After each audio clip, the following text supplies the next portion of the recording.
Kaya ako friend, nagambal nga. Hindi na to, ang saying nga.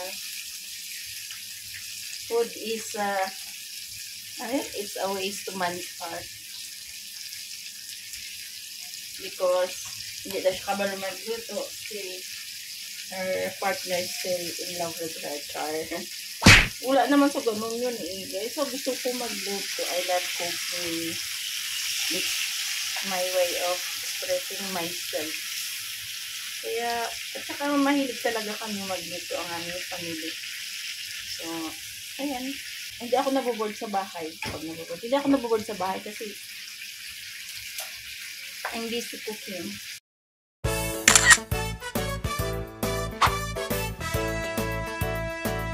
Hi! Hi, mga...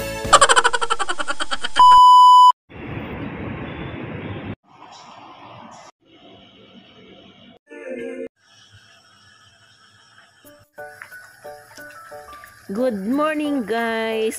It's another day na naman sang akon nga kinabuhi. It's a beautiful day and I'm busy in the kitchen today. Kung kahapon, naglakaw ako sa Albustan Mall para makita ko ang ilang Jurassic Park. Nakapoy man ako sa paglakad-lakad ko kahapon, tapos wala man ako nagkaon sa gawas, kaya sa balay lang magyapon ako nagkaon.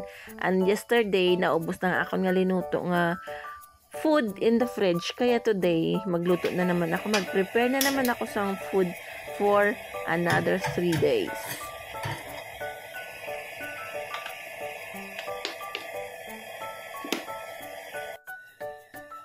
While waiting ako sa akong mantika nga mag-init, i-prepare ko na ang akong yung mga lamas. Pag natamad ako subong mag-slice, so gamitin natin yung aton yung machine for chopping.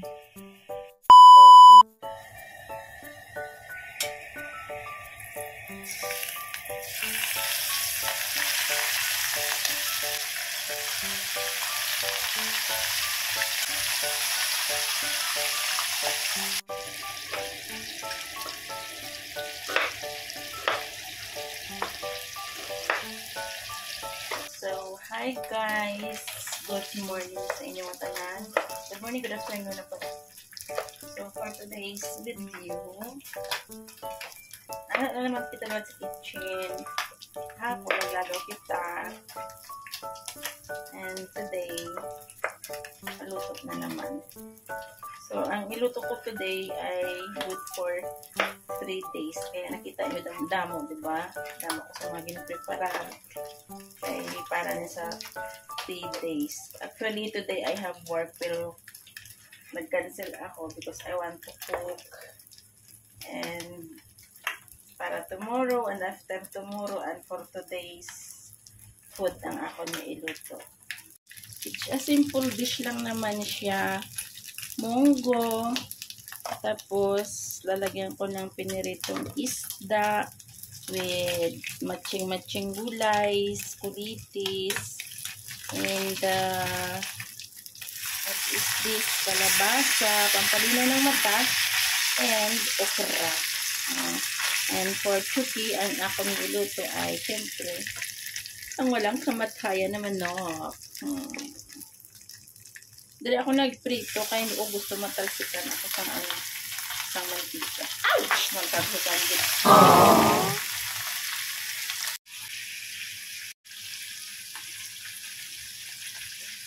Naparami yung munggo na niluto ko kaya ilalagay ko muna yung iba dito sa sa Tupperware. Pwede rin naman ito siyang gawing sweet. Ito na yung ihahalo ko sa sa gulay.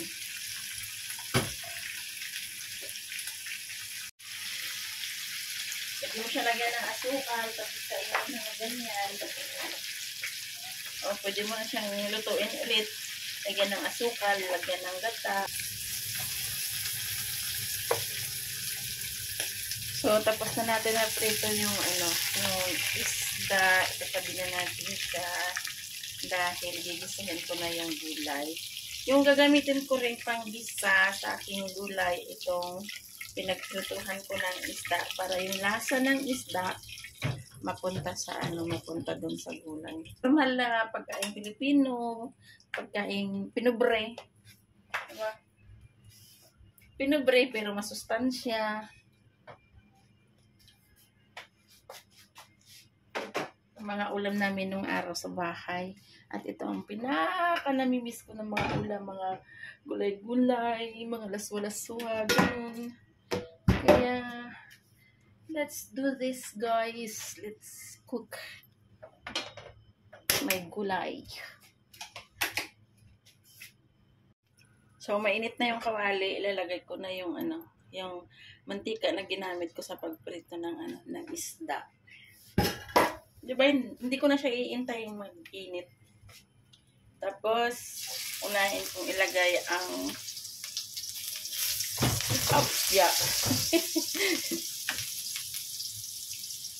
ginger para mabango. Kung naamoy nyo yung ginger, ako, magugutom na kayo sa amoy pa lang ng ginger. Ginger is danger. Tapos, lalagyan na natin siya ng bawang. Alam niyo ang twist dito kung ano, secret, matay kayo sa kaisip.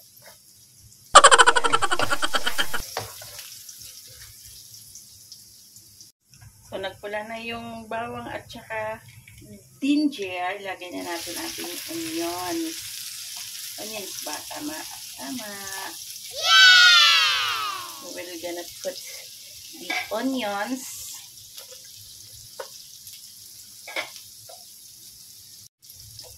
More onions, masaya.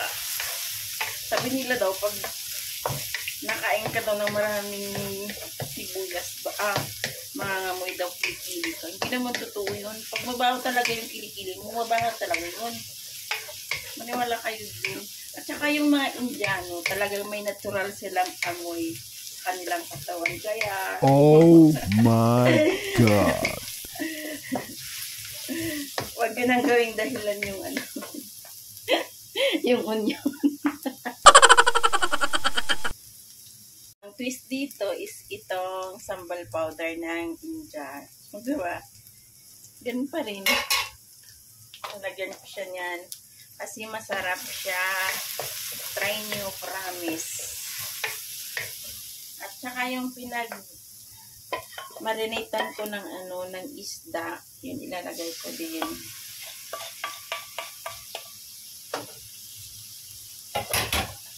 Char. As in, naalat mo na talaga yung butong siguro, because I love the taste of the food with spices. Kaya yan, halos lahat ng niluluto ko, Filipino foods man yan, pero may halo pa rin siyang mga chemical. So, dahil amoy na amoy ko na yung bango ng ating ginisa, mga spices natin, ilalagay ko na yung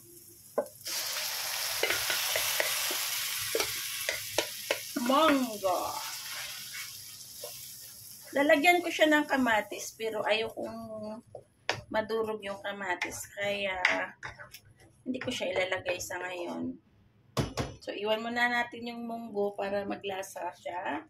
And we will do other things. Kasi marami pa akong iluluto. Char. Hindi, manok na lang.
natin yung ating first na ulam.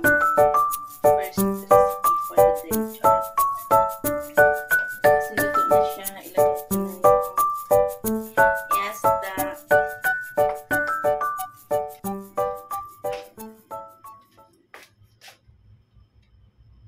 So, next,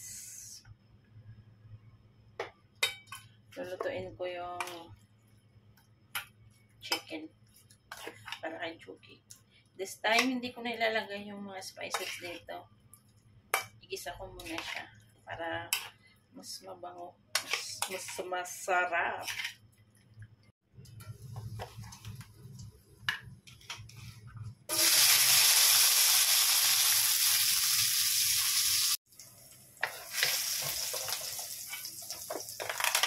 Sarap talaga amuyin yung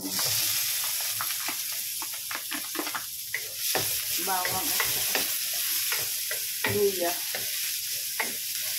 Alam niyo yung iba pag nagluto, inuuna nila yung sibuyas. Nakikita ko dun sa mga bahay ng Twiki pag nag-aapla kami, inuuna nung mga katulong yung pag-isa ng sibuyas. Hindi ko alam bakit. Siguro style lang nila yun. Tapos lagyan natin ang ating spices. Ayan. Para mabango siya. Tsaka iba yung lasa niya pag minarinate mo siya sa manok. At iba rin yun kapag isinama mo siya sa paggigisa. Mas gusto ni Chucky yung ganitong style ng pagluluto ng manok kaysa dun sa yung i-marinate. Kasi sabi niya minsan, it's like the taste is not same with the other one you cook last time, Char. Tama ba yan?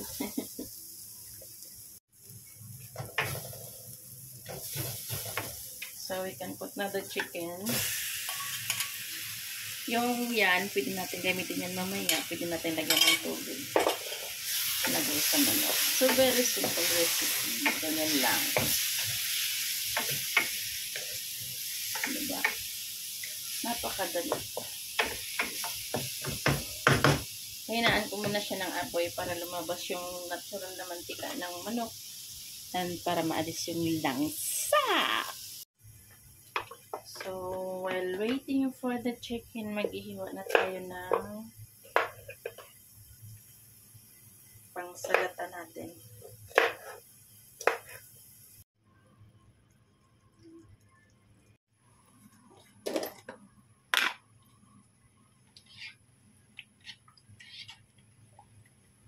Wala ako ng sauce ng ng gulay. Ang yogurt, gamutin yan siya sa sakit ng tiyan. Pag sumakit ng tiyan mo, pwede kang kumain ng yogurt. So, lagyan ng asin. Hindi ko na siya lalagyan ng ng lemon kasi medyo maasin na siya.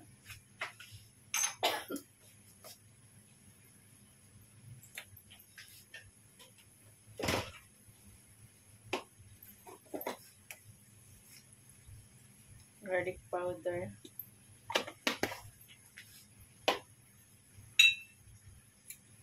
And black pepper. And ang finale, ang parsley. Diba? Mix lang.